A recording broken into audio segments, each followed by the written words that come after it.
Yra 8:10 ir dabar domėsimės, kaip elgtis ekstremaliose situacijose. Tai bus galima sužinoti šiandien vidurdienį Vilniuje Fabijoniškių baseine organizuojamame nemokamame seminare. Ir seminaro tema yra lazda ir peilis. Taigi, kodėl būtent tai yra akcentuojama ir kodėl apskritai verta domėtis ir pramokti savigynos, apie tai kalbuosi su specialiojo parengimo instruktoriumi Žilvinu Šriupša. Kodėl jūs ėmėtės būtent tokios srities, tokios veiklos, savigynos? Kovos menai mane lydi visą gyvenimą, nuo pirmos klasės, bet būtent savigyną aš pradėjau intensyviai domėtis prieš 5-6 metus, kai gyvenime atsitiko toks įvykis, kai netikėtai gatvėje konflikto metu buvo ištrauktas peilis, kurio aš nepastebėjau ir buvau sužeistas. Ir po to įvykio aš daug ką permąsčiau ir pasirinkau, sakykime, efektyvesnius savigynos būdus negu kovos menai ar sporto šakos. Iš tikrųjų, kaip įdomu, būtent įvykis toks buvęs ir dabar jau iš perspektyvos žvelgiant, ar jeigu jūs būtumėt tuomet turėjęs žinių, kaip elgtis tokioje situacijoje, ar jūs būtumėt išvengęs sužalojimo? Sunku dabar pasakyti. Matot, aš nemačiau to peilio. Tas žmogus, kuris jis nori įdurti, jisai nedemonstruoja to ginklo. Galbūt būtų kitaip. Bet aš tikiuosi, tie sužalojimai nebuvo tokie žiaurūs. Vis tiek mane pradūrė, bet viskas baigėsi gerai. Šio seminaro tema yra lazda ir peilis, ar ne? Čia taip užvardinta yra, tai kaip čia galima būtų paaiškinti, kodėl būtent tokia tema parinkta? Na, čia jau trečias seminaras organizuojamas. Pirmi seminarai buvo be instrumentų. Šį kartą padarėm su instrumentais, bet programa adaptuota paprastiems žmonėms, neprofesionalams, saugus pratimai ir daugiau supažindinimas su šitais daiktais, apie jų savybės ir galbūt netgi, kaip čia išsireikšti, susidraugavimas, pagavimas kontakto su šitais instrumentais per tam tikrus pratimus.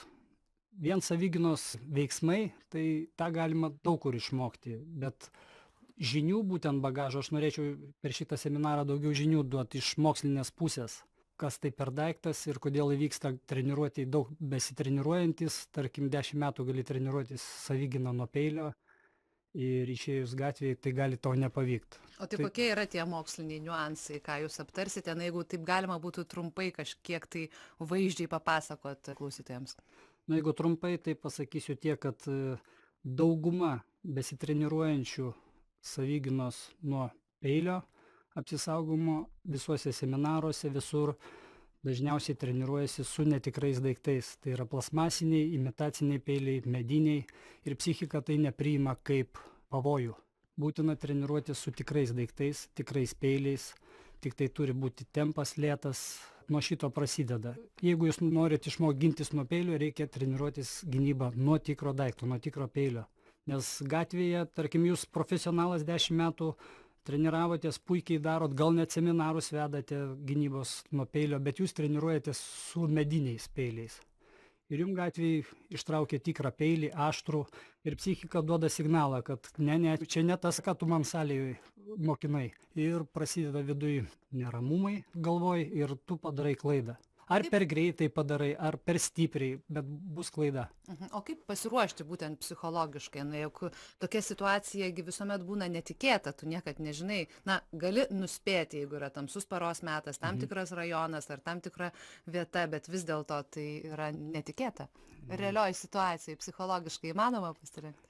Treniruočių metu yra tam tikros technikos, tam tikri pratimai, kurie, kaip ir, jeigu taip galim įsireikšti, grūdina tą psichiką.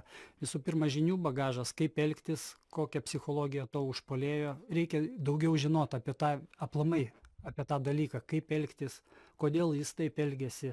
Iš tų niuansų susideda, kaip adekvačiai jums pasielgti toj situacijoje. Bet čia treniruočių metu tie dalykai daromi. Paprastai žmonės netikėtų užpuolimo metu pas visus suveikia baimės jausmas. Taip pat ir pas mane, bet pas kurį žmogų. Bet pas nepasiruošusi žmogų dar ir dalyvauja panika. O kada panika, tada jau nieko žmogus susikausto ir jisai lengvas grobis tampa. toji panika, baimės jausmas, tai iš tikrųjų kiek tu gali adekvačiai reaguoti į užpuolėją, na, kad neprisidarytum savo bėdos, tarkim, jeigu kalbant apie tolimesnius veiksmus? Na, tai psichologiniai dalykai. Visų pirma, tai reikėtų situaciją bandyti neaštrinti. Galbūt žodžiais suprasti, ko jisai nori. Gal jam reikia mobilaus telefono. Tai Tiesiog atiduoti. tiesiog atiduoti tą telefoną. Kitas slaptas ginklas visų žmonių tai greitas bėgimas. Ne? Visiems rekomenduoju treniruotis 60 metrų, 100 metrų bėgimą, duoti į kojas ir problemą išsisprendus. Čia jeigu jūs vienas ir yra galimybė. Nes aš pati iš savo patirties galiu pasakyti, kai gyvenau tam tikrą prasme nelabai saugiame rajone, tai aš, kadangi žinau, kad aš galiu greitai bėgti, tai aš taip apsižvalgydavau ir mano buvo toks, na, psichologinis ginklas, tai jeigu ką, tai aš pabėgsiu. Na, nebuvo tokios situacijos, kad reikėjo būtų bėgti, bet vis dėlto jūs irgi vardijate bėgimą kaip vieną iš priemonių, ar ne? Kad čia yra tokia... Pačia pirmiausia priemonė. Reikia treniruotis. Taip, tai bėgimas, startinį, tą bėgimą 30 metrų, 60. Jeigu tas užpuolikas pamatys, kad jūs labai dideliais žingsniais nuo jo tolstat, jisai paliks tą mintį jūs vytis. Galbūt jūs už 40 metrų pavargsit, bet tuos 40 metrų reikia nubėgti labai greitai. Ir reikia matyti psichologiškai paveikti užpuoliką, kad jis galvotų, kad tu gali ir dar 240 metrų greitai nubėgti. Visiškai teisingai. Na ir dabar tie skirtumai yra tarp sporto ir savigynos. Jūs pabrėžiate, kad tai yra svarbu atskirti, kas tai yra sportas ir savigyna. Kodėl? Na, žmonės sutapatina ir mano, jeigu jie lankys imtynės ar boksą, muay thai, ar kokie tai yra kovos menai, tai padės 100% tarkim gatvėje. Tai vis dėlto yra sportas ir gatvė du skirtingi dalykai. Iš psichologinės pusės pirmoje eilėje pradėkime nuo to, kad tikslai skirtingi. Sporte pirmas tikslas yra atiduoti visas jėgas ir laimėti pirmą vietą, būti nugalėtojui. Gatvėje mūsų tikslas išgyventi aplamai. Išgyventi bet kokiom aplinkybėm. Aš taip jau labai ryškiai pasakau išgyventi, bet išvengti tos situacijos. Ir viskas. Gal jūs nelaimėjot, gal jūs pabėgot, bet jūs jau laimėtojas. Tai jau tikslai skiriasi. Aplinkybės.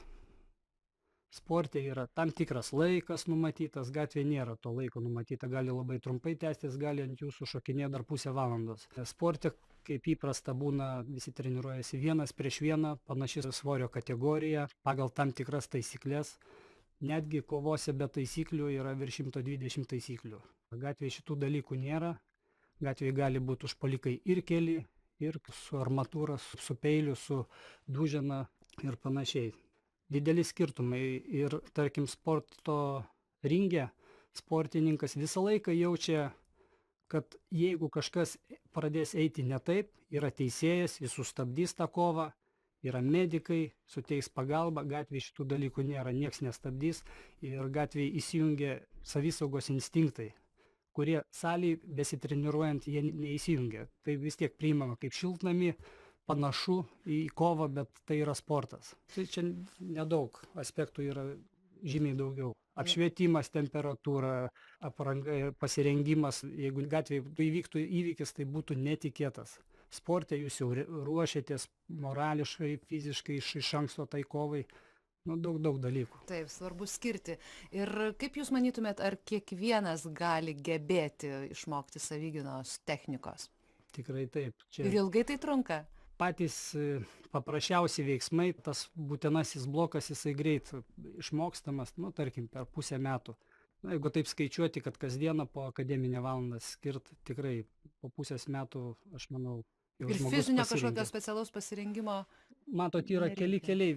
Kas tiki į fizinę jėgą, į raumenis, jie eina tuo keliu. Aš nesu toksai stambus ir man visą gyvenimą reikėjo spręsti iškilusias problemas prieš aukštesnius, stambesnius priešininkus. Ir aš pasirinkau kitą kelią, lengvo žmogaus. Aš pasitraukiu tiesiog, aš stengiuosi panaudoti priešininko puolimo jėgą savo tikslais, jeigu taip trumpai pasakyti. Taip, taigi bėgimas, psichologinis dialogas su užpuoliku, jeigu tai įmanoma. Ir kas dar trečias galbūt galėtų būti, ko mes dar nepaminėjome? Mokslininkai padarė tyrimą, tyrė žmogaus fizinės savybės, jėgą, greitį, ištvermę, vikrumą, šoklumą. Ir dar buvo pora punktų. Ir tyrė iš to aspekto, kas svarbiausia yra ekstremalioje situacijoje žmogui išgyventi. Ir nustatė, kad tai ne jėga ir ne greitis, o vikrumas. Tai va tas trečias punktas, reikia būti labai vikriam. Net ne koviniai veiksmai svarbus išgyvenimo situacijai. Gali jūs baseiną lankyti, ar lauko tenisą, ar dar kažkokį sportą. Vikrumas yra pats svarbiausias dalykas. Nes jeigu jūs mes akmenį, tai čia koviniai veiksmai jokie boksai nepadės. Jeigu jūsų psichika sukaustyta, matot, ar peilį atskrendantį, ar akmenį, susikausto pas žmonės psichika ir jisai mato atskrendantį, bet jis nieko nedaro. Arba mašina, jeigu iš už kampo išlenda, būna, kad psichika susikausto. Tai va tas vikrumas, lankstumas psichikos, va tas va svarbiausias dalykas.